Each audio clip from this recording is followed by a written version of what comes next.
পাটিসাপটা making video দেখো বন্ধুরা, কত সুন্দরভাবে পাটিসাপটা তৈরি করা হচ্ছে। গুড়ের পাটিসাপটা ক্ষীর দিয়ে পুর কত সুন্দরভাবে দেখো তৈরি করা হচ্ছে। তোমরা ভিডিওটা দেখো, ফুল ওয়াচ করো আর লাইক কমেন্ট করে আমাকে জানিও তোমাদের ভিডিওটা কেমন লাগছে। আমার সুইট ব্লগগুলো তোমরা প্লিজ আমাকে একটু সাপোর্ট করো। তোমরা যত সাপোর্ট করবে আমার চ্যানেল ততই মনিটাইজেশন হবে।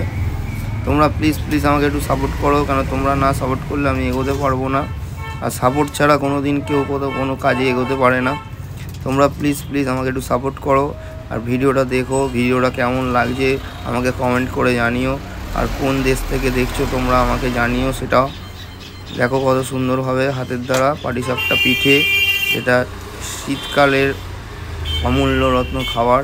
পাটিসাপটা পিঠে তৈরি করা হয়, এটা শুধু শীতকালেই তৈরি করা হয়, গরমকালে এটা হয় না। কেন এটা শীতের জিনিস, শীতের খুব প্রিয়, সবার প্রিয় জিনিস পাটিসাপটা পিঠে। তোমরা ভিডিওটা দেখো আর লাইক কমেন্ট করে জানিও কেমন লাগছে ভিডিওটা। আশা করি তোমাদের খুব ভালো লাগবে। আমি ভিডিওটা এখানেই শেষ করলাম। টাটা, সবাই ভালো থেকো, সাবধানে থেকো, সুস্থ থেকো।